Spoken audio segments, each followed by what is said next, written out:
আসসালামু আলাইকুম। আমার চ্যানেলে আপনাদের সকলকে স্বাগত। কথায় আছে না, চোরের 10 দিন, গৃহস্থের একদিন। 5ই আগস্টের পরবর্তী সময় আদালত চত্বরের মধ্যে যে পরিমাণ মব হয়েছে, ইতিহাসে অন্যান্য সরকারের আমলের রেকর্ডকে ছাড়িয়ে গিয়েছে। কি এমপি বলেন, কি সাধারণ হাজতি বলেন, এবং আওয়ামী লীগের সাধারণ নিরীহ কর্মীর উপরও আদালতের মধ্যে 5ই আগস্টের পরবর্তী সময় মব সংগঠিত হয়েছে। বিভিন্ন ধরনের জুতা বলেন, ডিম বলেন, সকল কিছু পুলিশের সামনে মারা হয়েছে। পুলিশও চুপচাপ ছিল, হয়তোবা নিরুপায়ও ছিল, সে কারণে কিছু করতে পারে নাই। কিন্তু আজকে আদালত চত্বরে যখন ছাত্রদলের সন্ত্রাসীরা মব সংগঠিত করতে গিয়েছে এবং আওয়ামী লীগের নিরীহ কর্মীর উপর ডিম নিক্ষেপ করতে গিয়েছে এবং মারতে গিয়েছে, তখন তারা গণদোলায়ের শিকার হয়েছে। কথায় আছে না, দের আয়ে তো দুরুস্তায়।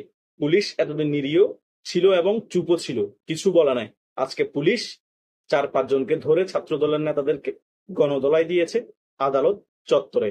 পত্রিকায় নিউজ হয়েছে, সকলে হয়তো ভিডিওটি দেখতে পেয়েছেন এবং নিউজটিও দেখতে পেয়েছেন। যারা নিউজটি দেখতে পাননি, আমি পাশে দিয়ে দিই ইউটিউবের ভিডিওতে, আপনারা দেখতে পাবেন।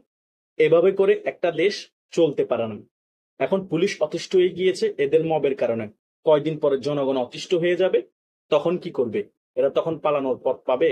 তারা আদালত চত্বর মানে না, পুলিশকে মানে না, আর্মিকে মানে না, বিডিআর কে মানে না, র্যাবকে মানে না। তারা মানে কাকে? দেশের মধ্যে কোনো আইনের শাসন থাকবে না।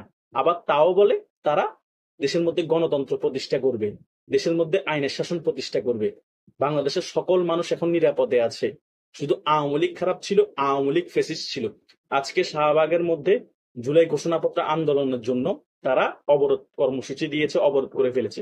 সেখানে অনেকের ভিডিও দেখেছি, অনেকের ফ্যামিলির অনেকেই মেডিকেলে অসুস্থ হয়ে আছে, তারা যাচ্ছে, তাদেরকে যেতে দিচ্ছে না। তারা যখন গরম হয়ে যাচ্ছে, তাদেরকে বলছে আপনি আওয়ামী লীগ করেন।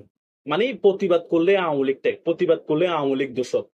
এইভাবে করে বাংলাদেশের সকল জনগণকে তোমরা আওয়ামী লীগ বানিয়ে দিয়েছো। তাহলে তোমরা 5-10% লোক দিয়ে দেশ চালাবা? 5-10% ম্যান্ডেট এই সরকার থাকবে, আর 95% লোকই তো তাহলে বাংলাদেশ আওয়ামী লীগ। এভাবে করে এখন আদালত চত্বরের মধ্যে পুলিশ খেপে গিয়ে গণদোলাই দিচ্ছে। কয়দিন পরে সাধারণ জনগণ, তোমরা যেভাবে করে জুলাই যোদ্ধা, জুলাই যোদ্ধা, বক্কর কত যুদ্ধা মুদ্রা লাগাই দিয়ে অবরোধ কর্মসূচি করবা, আদালতে মপ করবা, সকল জায়গায় এভাবে গণদোলাই চলবে। কয়দিন আগে ময়মনসিংহে যেভাবে তোমাদের গুরু হাসনাত গণদোলাই খাইছে না, এভাবে করে সকল জায়গায় তোমাদেরকে গণদোলা হবে। কি আদালত, কি পুলিশ স্টেশন, কি ঘর, কি বাড়ি। কারণ তোমরা 11 মাসে বাংলাদেশের জনগণ যেভাবে অতিষ্ঠ করে ফেলেছো, জনগণও তোমাদেরকে যেখানে পাবে সেখানে গণদোলাই দিয়ে দিয়ে অতিষ্ঠ করে ফেলবে। কি জনগণ সবাই রেডি তো? জনগণ অনেক আগে থেকে রেডি হয়ে আছে, শুধু সুযোগের অপেক্ষা। যেখানে পাবে সেখানে গণদোলাই হবে। কারণ তোমরা নিরীহ দেখছো না, তোমরা সাধারণ সমর্থক দেখছো না, তোমরা সাধারণ জনগণকেও দেখছো না। সবাইকে প্রতিবাদ করলে আওয়ামী লীগের ট্যাগ দিবা, সকলকে হয়রানির উপর রাখবা। তারা ঘর বাড়ি থেকে বাইরেতে পারতেছে না, ফ্যামিলির কাজে বাইরেতে পারতেছে না, অফিস আদালতে যেতে পারতেছে না। কুকুরে মুতলেও তোমরা এখানে অবরোধ দিয়ে বসে থাকো, কুকুরে প্রস্তাব করলো তোমরা আন্দোলন করে বসে থাকো। আরে ভাই, দেশ কি মগের মুল্লুক নাকি মবের মুল্লুক? দুটাই দেশ, মগের মুল্লুক হোক, মবের মুল্লুক হোক। দেশে কোনো শাসন বলতে কিছু নাই। জনগণ শুধু এখন কি ফুটেজ খেয়ে ঘরে বসে আছে। জনগণ শুধু তোমাদের তামসা দেখতেছে আর মনে মনে ইল্লাল্লাহ জিকির করতেছে। কিছু করার নাই। শেখ হাসিনা তো এখন আর নাই, কথা বুঝেন নাই? এটাই হচ্ছে বাস্তবতা। শেখ হাসিনার অভাব এখন জনগণ বুঝতে পারতেছে। এটা কিন্তু ইচ্ছা করে বুঝতে পারতেছে না, তোমরাই বুঝিয়ে দিচ্ছ। এটা শেখ হাসিনার একটা আল্লাহর তরফ থেকে মায়া, যে শেখ হাসিনা বাংলাদেশের জন্য কি ছিল সেটা জনগণ একটু বুঝুক। যে ভুলটা করেছে সেই ভুলের প্রায়শ্চিত্ত যাতে জনগণ করার সুযোগ পায়। এটাই হচ্ছে বাস্তবতা। ধন্যবাদ সকলকে।